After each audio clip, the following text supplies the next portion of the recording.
Thank you. The topic for tonight is, I think it's terrorism, globalization, and conspiracy. Was that the title? Am I in the right town, right title?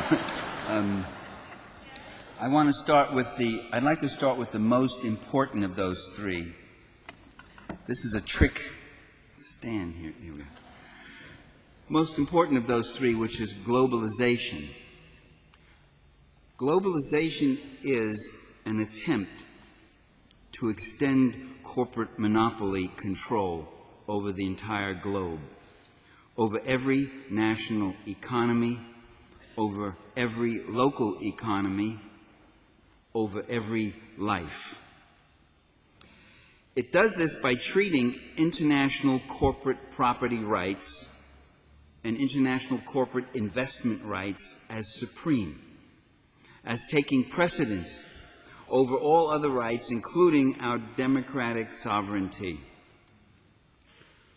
You know, globalization has been treated by its proponents as a natural, inevitable process.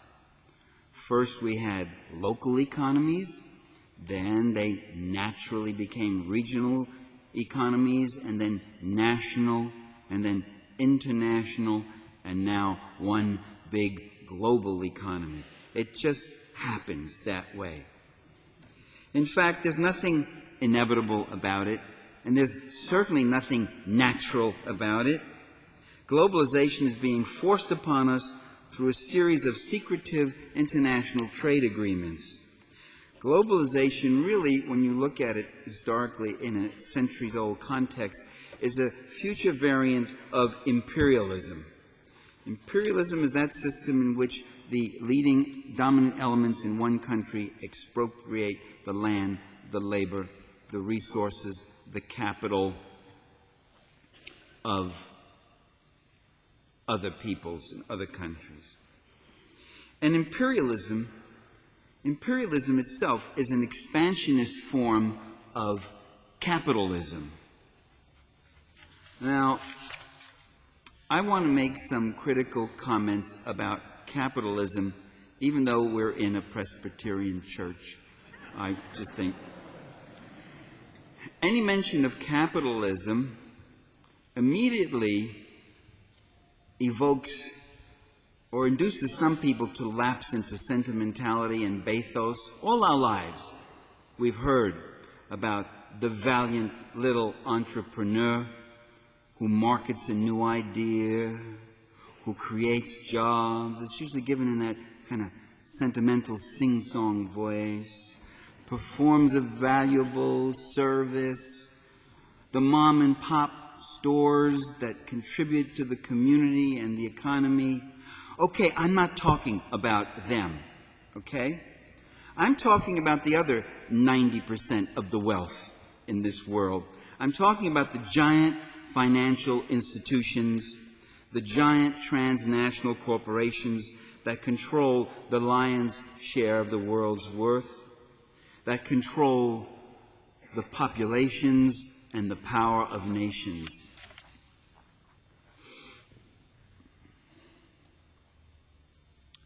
You can't talk about globalization and imperialism without talking about capitalism, although some people manage to do it and try to do that all the time. We're taught a few things about capitalism. We're taught that it's a system that works. It's a system that has brought us prosperity. We've heard that all our lives. Now, I'm going to try to convince you otherwise, and I'm going to do it in 2 minutes. Okay? Actually, I think some of you already have certain suspicions about that system.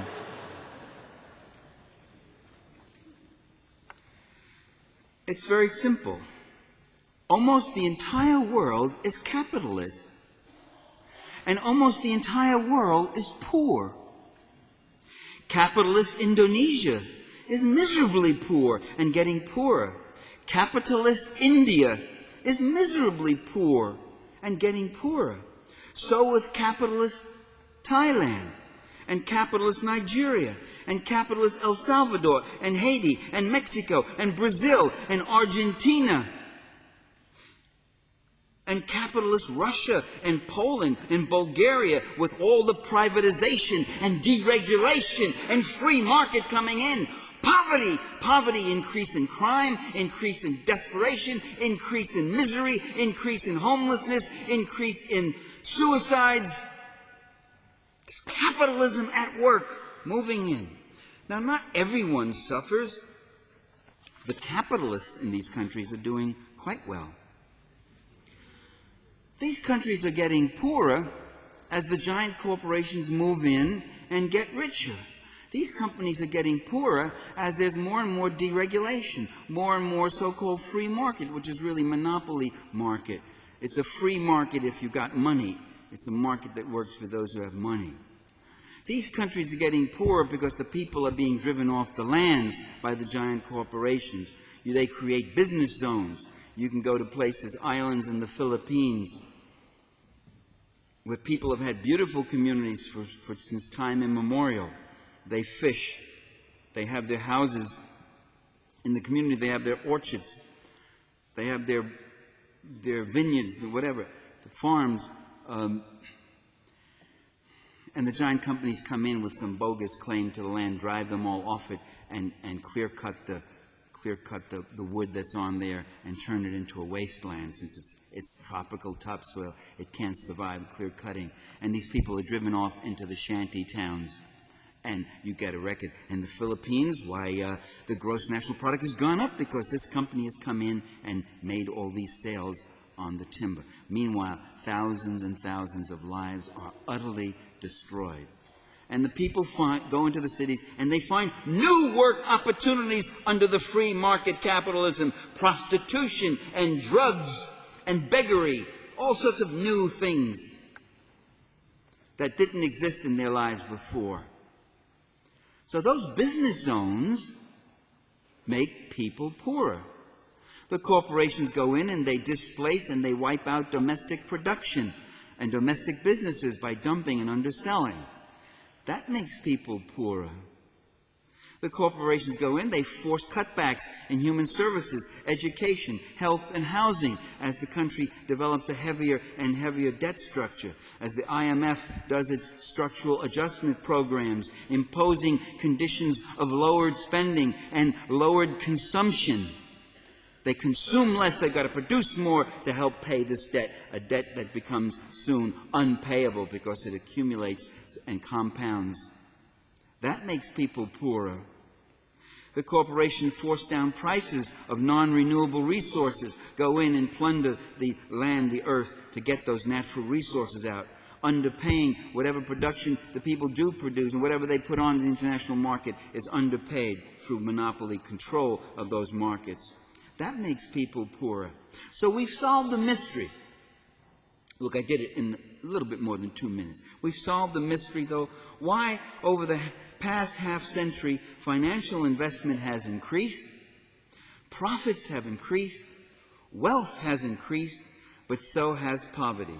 Because wealth and poverty don't just live together in unfortunate juxtaposition.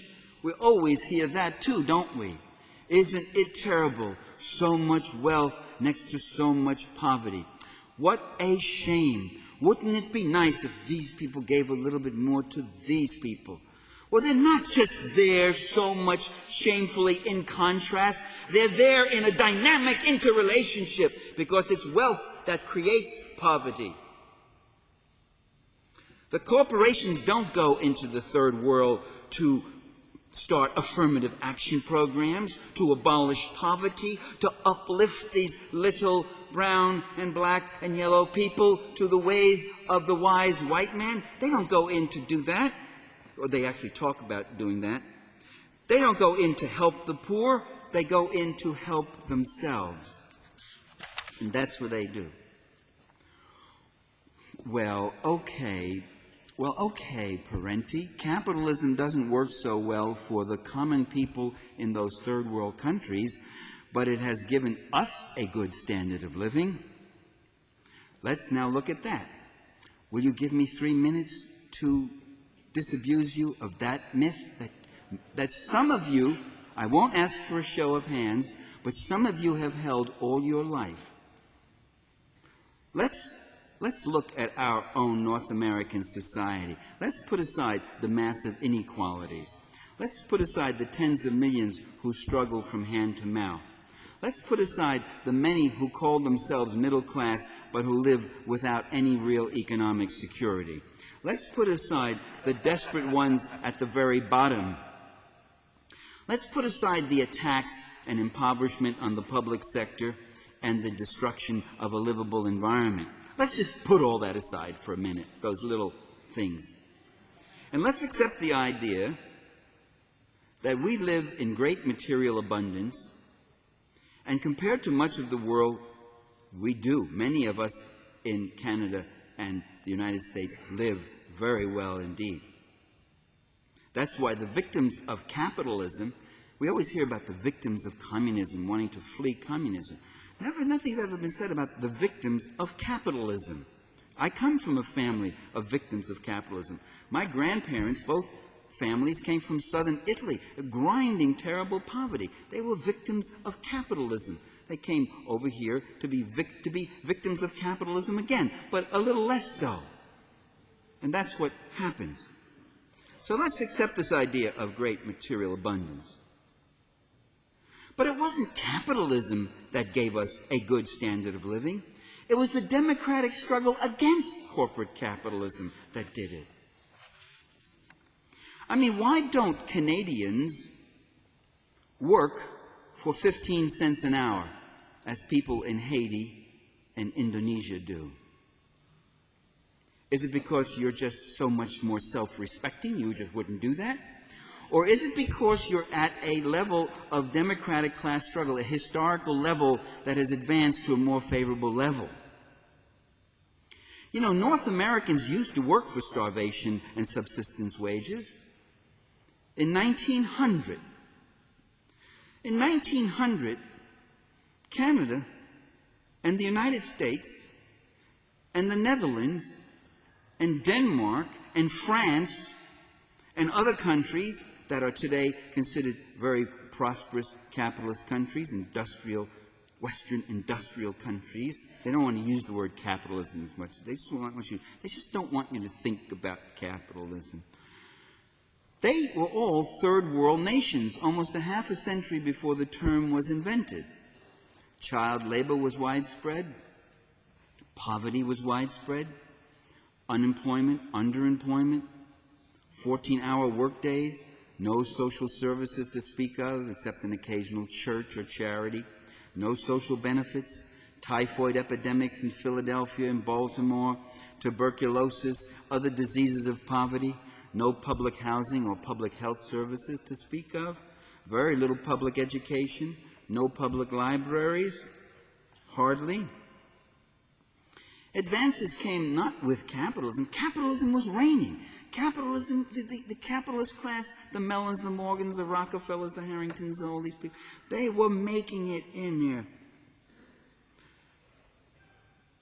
Advances came when we made certain democratic victories. The 8-hour day, the end of child labor, worker safety, the right to labor unions and collective bargaining, public health programs, disability insurance, old age pensions.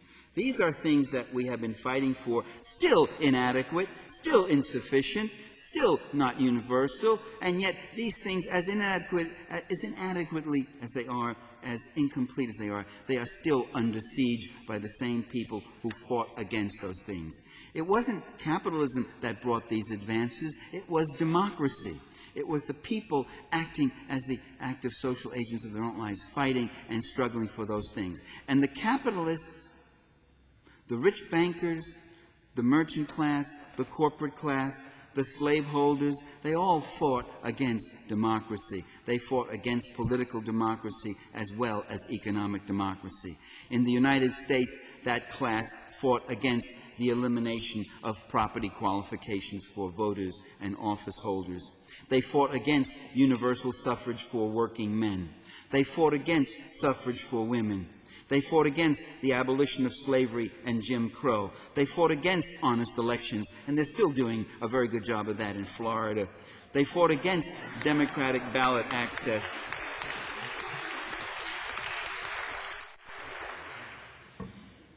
They fought against proportional representation, campaign finance reform, civil liberties, and they're still fighting against these things. They're fighting against every bit of political democracy and every bit of economic democracy that benefits the people. So why do you credit the capitalists with the gains that you made against the capitalists? Why do you credit the people who fought tooth and nail and claw and fang against every one of these things, who are still fighting, who are still rolling it back, doing it right here in British Columbia, as you know, fighting against, trying to degrade our standard of living? Every democratic victory we've made is under siege, continually fighting to drag us back to 1900. Why do we credit them with giving us a good standard of living? If they had their way, our kids would be working in those factories 14 hours a day, 7 days a week. Credit yourselves, brothers and sisters. So when we say that capitalism works or doesn't work, we must specify for whom. In one important sense, it's incorrect to say that capitalism doesn't work well in third world nations. For the capitalists, it works much better in Indonesia than it does in Denmark. The rate of profit and capital accumulation per dollar invested in Indonesia is 4, 5, 6, 10 times higher than it is in Denmark. Obviously, if you can pay people 15 cents an hour, 12 cents an hour, instead of having to pay them, as in Denmark, with benefits and all that, many, many dollars an hour, you're going to be making much more money. The public sector is smaller. Regulations are less or non-existent or very poorly enforced than they are in, say, the Western European or North American countries. Their goal is the third worldization of everywhere. That's the goal of finance, international finance, corporate capitalism, the third worldization of everywhere. Their goal is to get us back to 1900. I, as a corporate capitalist, every dollar I've got to spend on stupid, annoying, frivolous, unnecessary things like wages and health insurance and pensions and occupational safety and environmental protection. Every dollar I've got to spend on something idiotic like that is one less dollar for me. When will it stop? When will my oppression stop? Now you want seniority rights, now you want collective bargaining, now you want vacations, now you want paid vacations. When will this stop? Until you drag me into total poverty, until I have nothing left on my estates? Okay.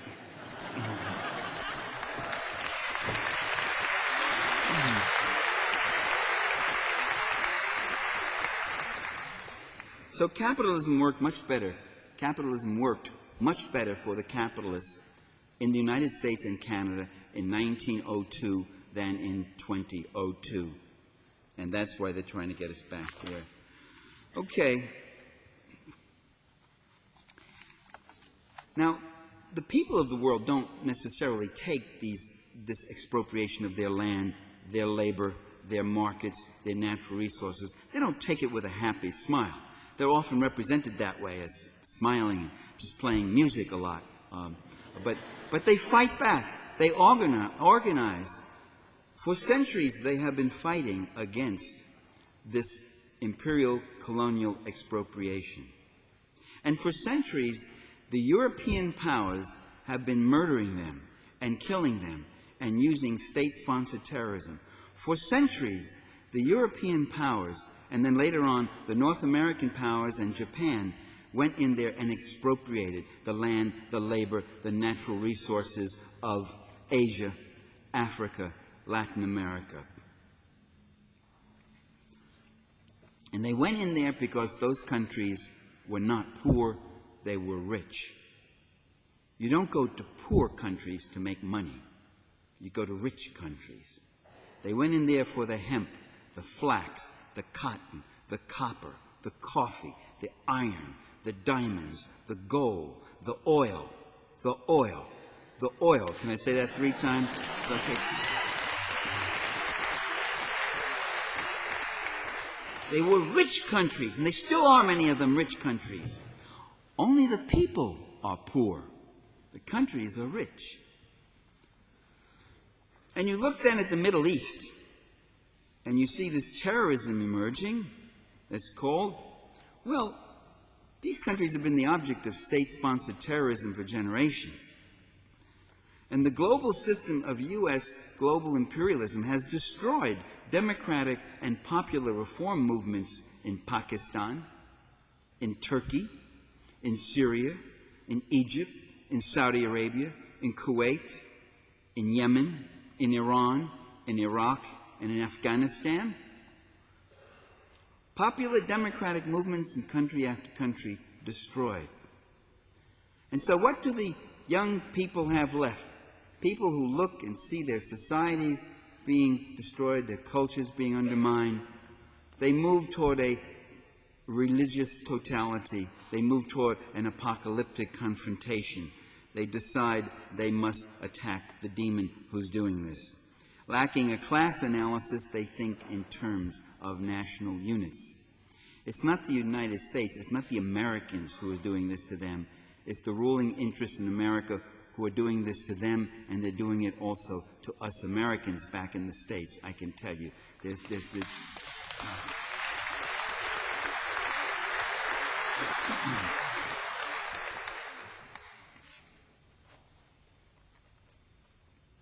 Let's look at Afghanistan. Well, the U.S. has convinced the U.S. public that Afghanistan was a war to stop Soviet aggression. In fact, the Afghan government was a left military government that took over against a rightist government that was purging the left. And then it found itself under siege from Pakistan, from surrogate forces from Pakistan and from the CIA, and moved into Afghanistan. That government was targeted. That government was doing unacceptable things. That government was doing what the Torrijos government in Panama had been doing, what the New Jewel government in Grenada had been doing, what the Sandinista government in Nicaragua had been doing, what today the Hugo Chavez government in Venezuela is trying to do. That government was indulging in land reform, putting in minimum wage laws, legalized labor unions in Afghanistan, put up public education programs for boys and girls, which was an unusual thing, and the like. That was the Soviet-supported government. The Soviets came in after repeated requests by that left military, and then came this very ugly war.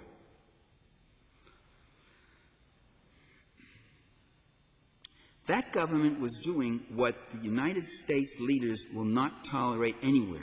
They will not tolerate any government in the world that is attempting an alternative system outside of the globalization process, outside of that system of U.S. multinational, transnational, global finance capitalism.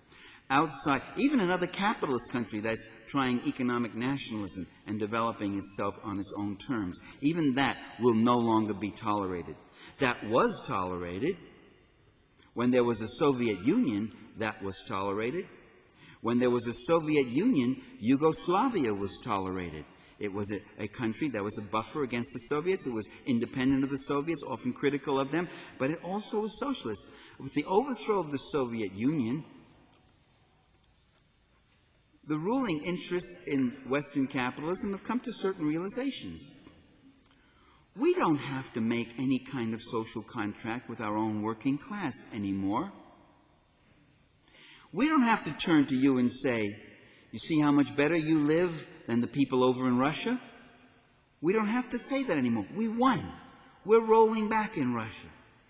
In fact, after the overthrow of the Soviet Union, there was a very querulous note that began to appear in many right-wing publications. It went as follows. If now in the former communist countries we're having total free market deregulation and takeover and privatization, why must we still tolerate here in our own countries, why must we still tolerate social programs and public ownership and regulation and the like? We don't have to tolerate that anymore. And you workers, you can forget about lifelong seniority or job security, whatever else. You got nowhere else to go. You can go turn any color you want, red, pink, whatever else, but there's no Soviet menace anymore there. You don't have a base. You don't have a global base anymore. And they could turn to the third world countries that they were giving aid to and saying, we're going to build you up and build a prosperous middle class and make you a little bit more like Western Europe or North America so that you will not be tempted to go communist, and which means go socialist. Want to keep you capitalist, but a kind of a capitalism with a human face. Well, capitalism with a human face is now capitalism in your face. And they don't have to do that anymore.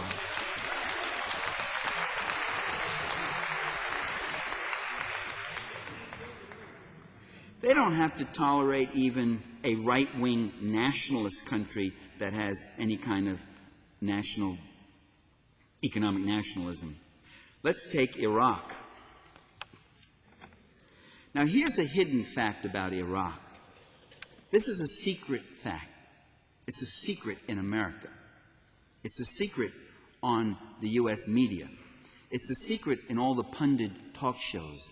It's a secret among our national official leaders. It's never mentioned. But Saddam Hussein was put in power in Iraq by the CIA. He was sponsored by the U.S. His task was to stop the Iraqi democratic revolution. And he did that. He destroyed the Kurdish Democratic Party. He destroyed the Iraqi Communist Party, which was a reformist coalition party, coalition building party. He even slaughtered and executed the left wing of his own Ba'athist party. He was Washington's boy. They loved him. They gave him aid. They built those chemical and bacteriological factories that he had in Iraq. That's another secret that you're not told. It was the U.S. that not only knew about this C&B warfare, that's come out in the press. It seems certain U.S. leaders knew that Saddam Hussein had chemical and bacteriological weaponry back during the Iraq-Iran war. They knew about it. Of course they knew about it. They gave it to him. They gave him the technology. That's another secret that's never told. So he was Washington's baby boy. They loved him. Fair-haired boy. Until he got out of line. Until he got out of line on oil prices. Until he started showing himself to be an economic nationalist. He didn't turn Iraq into a comprador client state and say, come on in, boys, it's all yours, take it, any terms you want, pay them any wages you want, don't worry about anything, no public services, none of that stuff, you take what you want on the terms that are totally favorable to you, just make sure you give me something. He didn't do what leaders did in Turkey and other parts of Africa and Latin America and whatever else. Instead, he became an economic nationalist. He started public education programs. He started public health services. Iraq, before 1991, had the highest standard of living in the Middle East. That was destroyed by a president named George Bush, George I. All sorts of reasons have been given by U.S. leaders regarding why we must attack Iraq. Many of those same reasons were given under the reign of George I. When George I decided to attack Iraq, he said, we have to go in because Iraq is threatening to invade Saudi Arabia. That was false. There were no Iraqi troops massing on the Saudi border. Even the U.S. press reported there was no evidence of that. It's got to be pretty blatant when the U.S. press will actually report it, too. Then they said, well, we've got to go into Iraq because they're committing these terrible atrocities against the Kuwaitis. They just took 500 Kuwaiti babies, ripped them out of incubators, and threw them on the hospital floors. Iraqi soldiers laughing and ha ha ha and bayoneting these babies and all that. And some of us sat there and said, 500 incubators in a country with 3 million people. All of Los Angeles County with 14 million people has about 50 incubators in major public hospitals. Wait a minute. Does Iraq specialize in premature babies? What is this? They just happen to have 500 babies.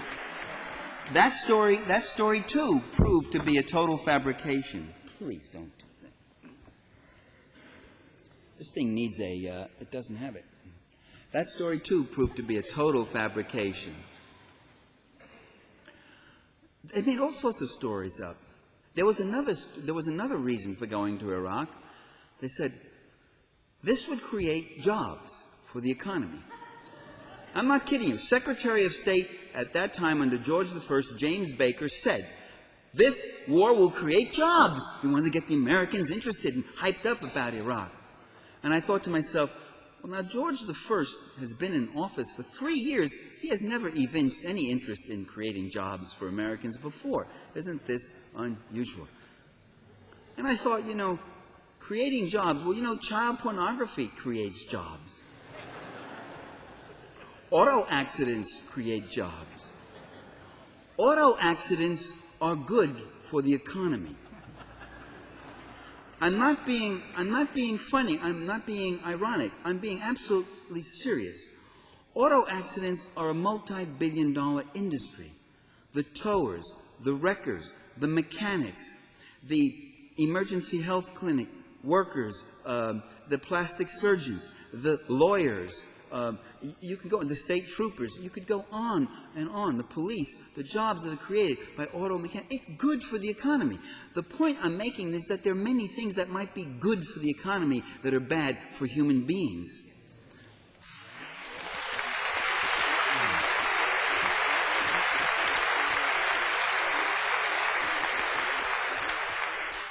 Then in November of 1990, the George I government came up with another reason. A poll had just been taken. I don't think it was even sponsored by the government. It was a private poll taken, national survey poll, Roper or one of those groups. And it said, if Saddam Hussein has nuclear weapons, would you support a military action against him? And that, for the first time, the lukewarm American public went up and said yes. But even then, by the way, even right on the eve of the war, the U.S. public, by overwhelming majorities, preferred negotiated withdrawal of Iraq from Kuwait and negotiated settlement of the conflict rather than committing U.S. forces to that place. Once the forces are committed, then many of my mindless compatriots get up there and rally around the flag and got to support our troops. They're there now. And the flag happens to be wrapped around the president. And there's this eternal menace, and external menace and evil. And so we have to back the president for our own security. And that whole dynamic does kick in. Now that was very interesting, that poll. That was seized on by the Bush administration in 1990 as the reason to go after Iraq. And that is the very same reason that got resuscitated just several months ago, isn't it? Right here by George II. We have to go in because Saddam Hussein has weapons of mass destruction. The other reason we have to go in is because, it linked to Al-Qaeda. Saddam Hussein isn't linked to Al-Qaeda. They are orthodox, fanatical Muslims. Hussein was a secularist. He has a secular state. He wasn't, there are mosques in Iraq, and there's prayers, and they're announced, and there's all that stuff. But they don't love that guy. He doesn't have links to Al-Qaeda. The Bush family has more links to the bin Laden family than...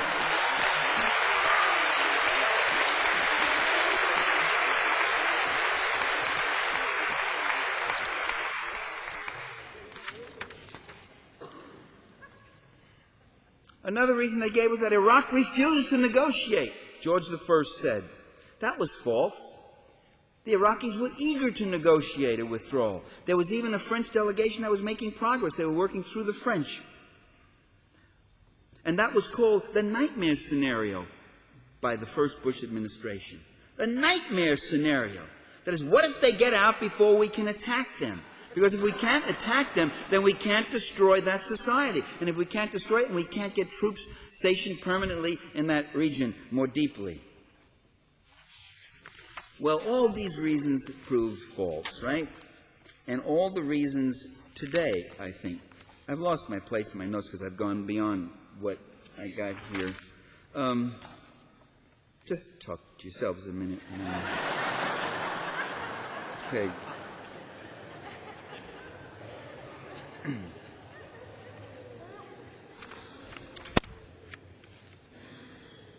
Now you can do one of two things. Oh, let me tell you about noncompliance. I have here the statement made in December 98 by the Iraqi Minister of Foreign Affairs.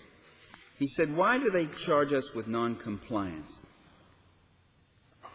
In fact, the United Nations brought in inspection teams, and they performed 427 inspections at 427 different sites. 422 of those inspections were proved to be in perfect compliance and cooperation. They charged us, out of 427, they charged us with 5 cases of non-cooperation. 5. These were the cases. 1, they wanted to inspect the small headquarters of a political party, the Arabic Socialist Party.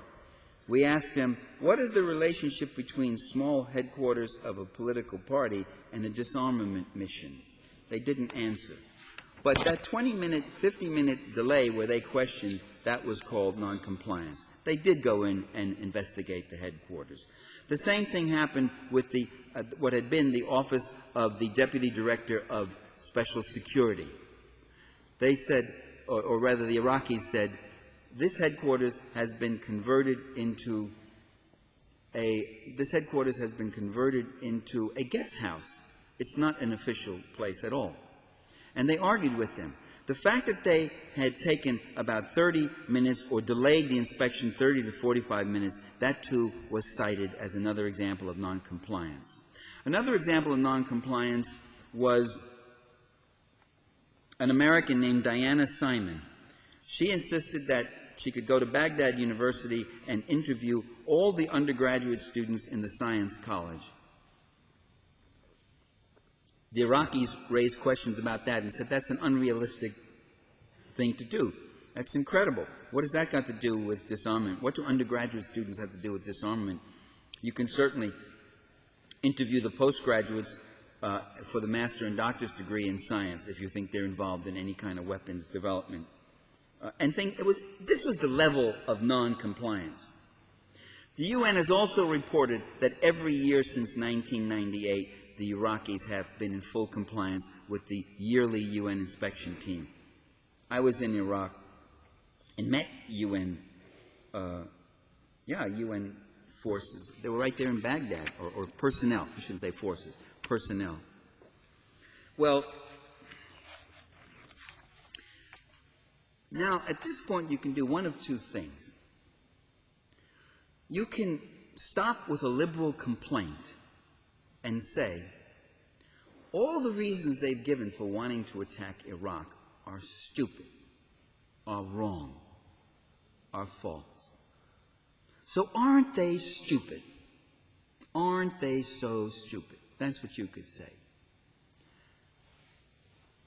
Or you can take a radical analysis. You can make a radical analysis and say, no, look at it in this larger context that I've been trying to give you tonight. They're not stupid. You're stupid if you think they're stupid. You're stupid if you think your enemies are stupid. I know that all of North America is full of liberal intellectuals who love to say how stupid their leaders are. In the U.S., I can tell you, everybody in the U.S., everybody's making jokes about how stupid George Bush is. I tell my fellow countrymen and women, I say, you know, we keep electing these stupid leaders. Does this have any reflection on our intelligence? I thought Canadians would like that joke. I don't know. You hear this all the time.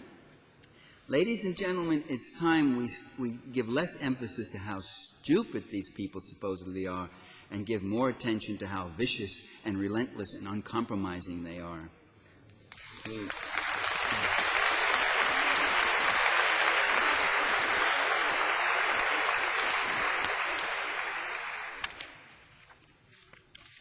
There are, in fact, very compelling reasons why they're targeting Iraq.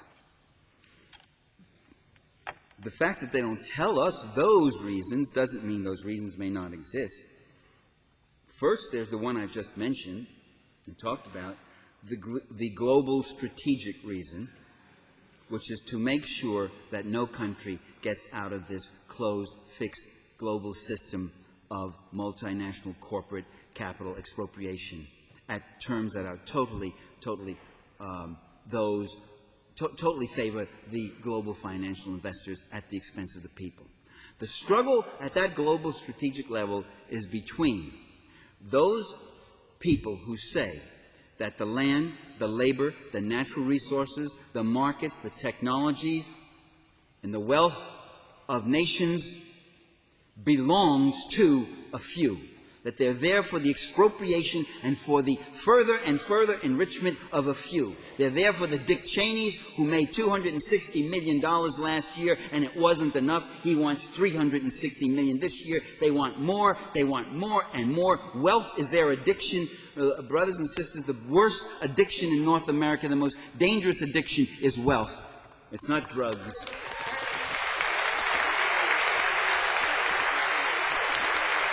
They got more money. They got more money than they know what to do with. They got more money. They got more money than they could spend in 1,000 lifetimes. They've got more money, and all they want is more and more and more and more of it. They're addicts. They're dangerous, dangerous addicts. And this is what we're fighting against. Now, so there's that global strategic goal, which is to get Iraq back in line as an impoverished, broken country, just as they broke Yugoslavia. Yugoslavia was another case.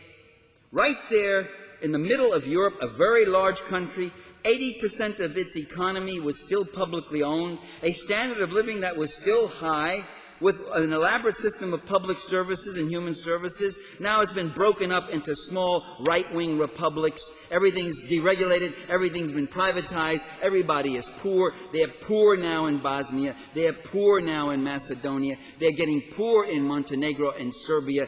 Poor, poverty, privatize, deregulate, get them down to being the peasants. Someday, if we try and hope and pray enough, they'll be lining up to work for 15 cents an hour. And they're getting close to that already. So there's that goal of keeping that whole system of capital expropriation. It's between those who say all of that belongs to them and those of us who say all of that belongs to the people and the human communities of this planet. That's the fight between those two. There's a second reason, more immediate, particular. There's the old colonial natural resource oil reason, expropriation of a particular resource. Iraq has a reserve of 45 billion barrels of oil. At $25 US dollars a barrel, that's $1 trillion. That's a lot of money. And not a drop of that oil is owned by the Bush family or Dick Cheney or Exxon or these guys. It infuriates them. There have been French and Russian concessions made to the French and the Russians, but the U.S. wants to get in there and really grab it all and give the French and the Russians their 8% or whatever. So there's that to be considered also, direct colonial grab. There's a third reason. Just like with George I, there are very compelling issues that have been going on in the United States that have been redounding most unfavorably upon the Bush administration. Back during George I's day, it was the savings and loan scandal, a $1 trillion ripoff by people strategically placed of the public treasure, which U.S. taxpayers will be paying for generations to come. That was getting out in the national media. George I was facing the prospect of maybe 2, possibly 3 of his own sons going to jail. It all got blown right off the front page. It got blown right out of the news once he pursued that war against Iraq. And today, incredibly so, the very same thing is happening. It's the very same issues, not the savings and loan, but it's Exxon and WorldCom and corporations that have been plundering worker pension funds, that have been plundering their own employees, that have been plundering the investor class. It's a very interesting case where capitalism is such a self-devouring beast that it can devour itself. And the state, one of the functions of the state is to advance it's a rather contradictory thing. It's an interesting thing. One of the functions of the capitalist state is to advance the opportunities for devouring and expropriation. Another function it has is to contain that and stop it sometimes when it threatens, when the parasites threaten to destroy the organism upon which they feed. Argentina is a very good example of the failure of the capitalist state to keep the most pernicious, avaricious elements of that class from devouring the entire financial social structure. People's life savings gone up and stolen from them.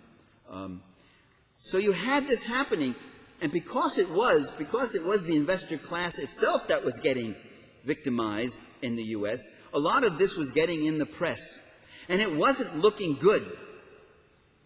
It wasn't looking good even personally for Bush and Cheney. Bush with his relationships with Harkins and Cheney with Halliburton, 2 big corporations, where the same thing was happening. Stock prices artificially pumped up so that the value of their stock could go all the way up. And then with insider trading just before the slide down, they sold it off at incredible profits and then left everybody else holding worthless paper. Both Bush and Cheney did this. Both of them lied about not knowing anything about it. There's evidence they were in on it. Of course they were. That, too, blown right out of the news, right out of the paper. Who's going to talk about George Bush, world leader, world statesman, commander-in-chief, moving to fight the demon Saddam Hussein? Who's going to start talking about Harkin now? This guy belongs in jail, and instead he's elevated himself to king of the planet.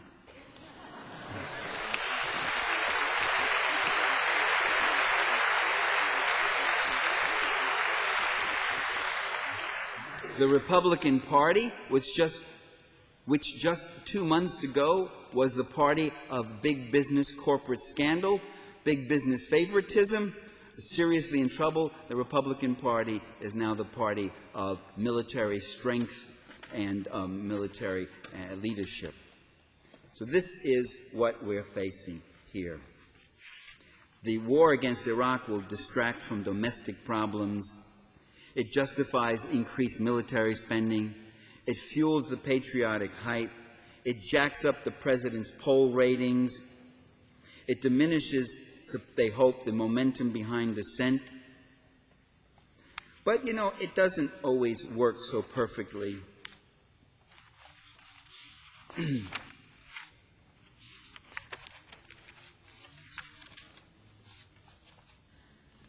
Things have been changing. Things have been developing for the better. There have been real questions raised about this coming war. There's a very real skepticism in the United States about this whole venture. There are people who remember the last one, who got all worked up with it. Let's go get him in Iraq. Let's go get Iraq. Let's go kill him. George I's approval ratings in January 1991 were 93% when he bombed Baghdad and killed all those innocent people. 93%, because this was war. as I told you before, these people mindlessly rallying around the flag. Within 10 months, George I, unbeatable, 93%. Within 10 months, he had lost re-election for President of the United States to a garrulous governor from Arkansas. What happened? Well, people woke up after the patriotic binge, and they said, USA, USA.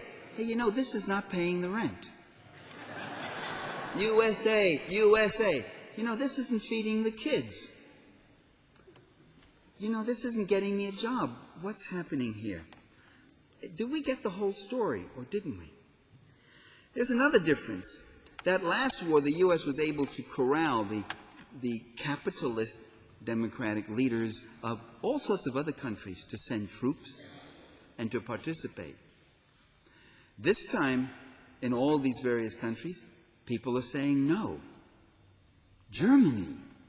Look at Germany. Gerhard Schroeder. Now, Gerhard Schroeder is a slimy right-wing social democrat who will sniff the wind and go anyway, like his dreams. Gerhard Schroeder, 17 points behind during the campaign, emerges and squeaks through and wins because he emerges as a late-blooming peacenik. He says, German troops will not go in any war against Iraq, and he won an election. It was the power of the people registering upon him. Let's take lapdog Tony Blair.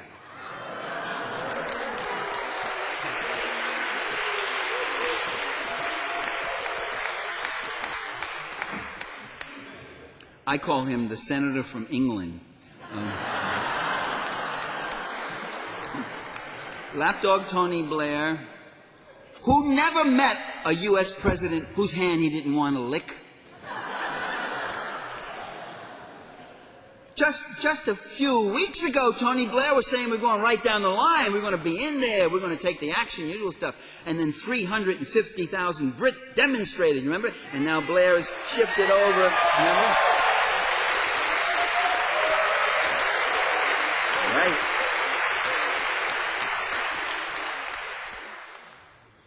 In Italy, Saturday, has it been reported anywhere? In Italy, 1.5 million Italians demonstrated all over Italy, estimated 1.5 million Italians.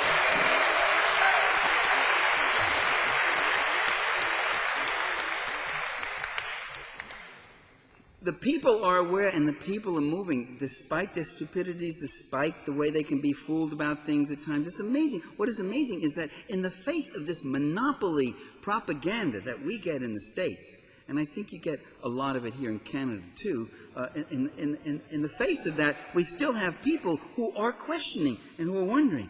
The people of Ecuador, in weeks of civil siege, have forced the government to rescind privatization. There are warrants out in several countries for Pinochet's scalp. At least 3 different countries have warrants out for Henry Kissinger. That's good.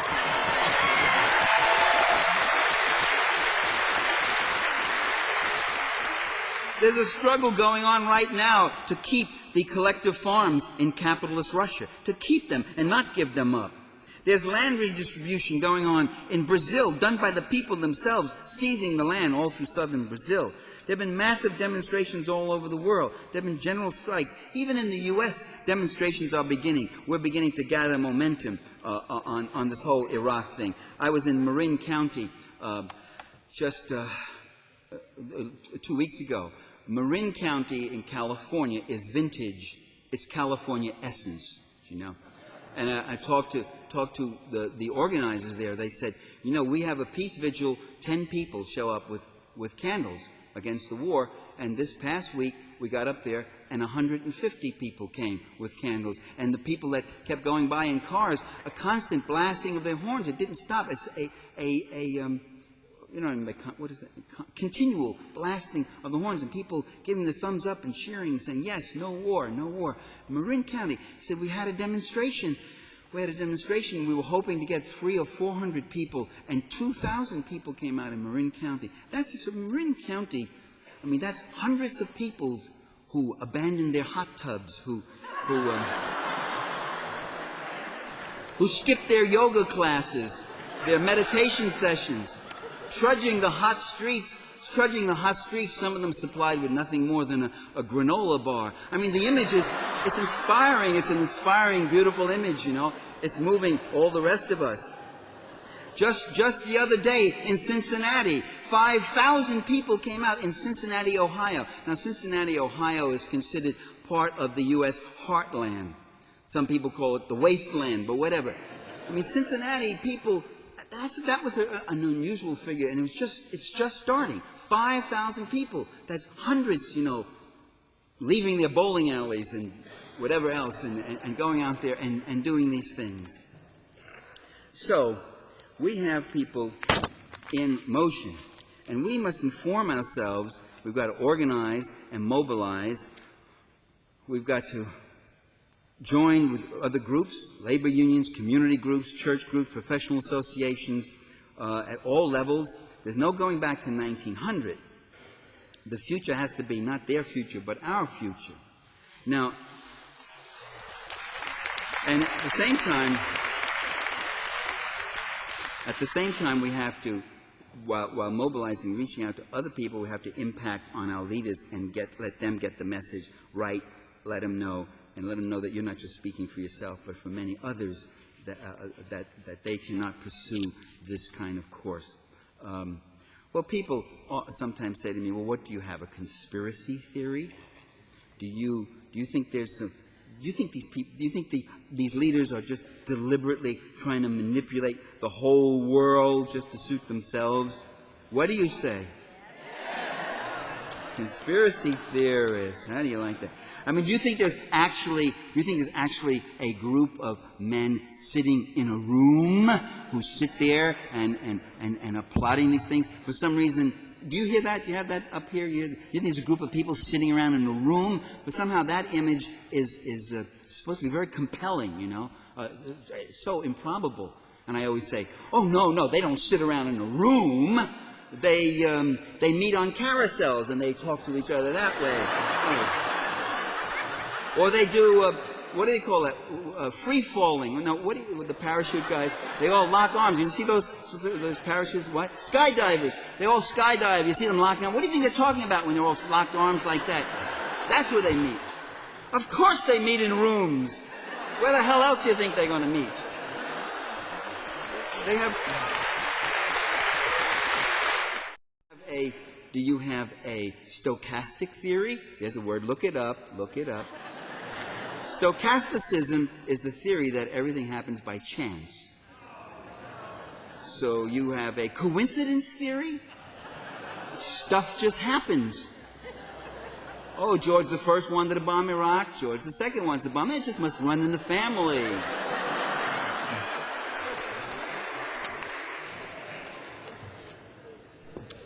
Well, I'm going to end it right here.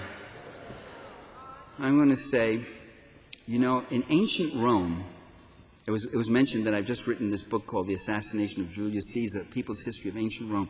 Fascinating. I spent 5 years doing it on and off, interrupting it constantly, stealing time from it. But it was a fascinating book. But I think all of these issues, all of these things began in ancient Rome.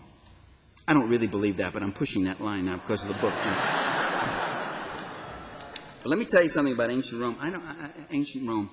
There were some notables in ancient Rome who got the idea that slaves, Roman slaves, should get some visible insignia. They should be made to wear whatever it was, a black tunic or some emblem or something, so that slaves could be visible. Because there was a problem with slaves. They mingled in many work sites. You had free labor and slave labor working together, and they would often then, you know, begin to form common sentiments and interests and all that sort of thing.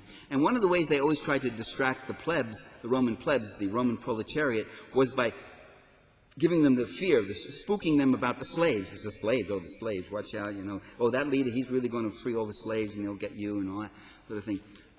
So slaves would often even show up at the forum and shout out at the assembled and all that sort of thing. So they wanted to put the slaves in their place. To put them in their place, they decided they were all going to have to wear a visible uniform of some kind. And then they dropped that idea. Do you know why? Because they realized if they give the slaves this kind of visibility, the slaves themselves will begin to get a sense of their own numbers and strength. Not only will they be visible to us, but they'll be visible to each other. They will find each other. They will see who they are and their numbers. And so we citizens, of whom they would make slaves, and they would, we need to see who we are. We need to see our strength and our numbers. And we just need to see our critical independence of mind and action. For that's what they fear the most, our critical independence of mind and action. And when the people are ready to lead, the leaders will eventually follow. Thank you, ladies and gentlemen.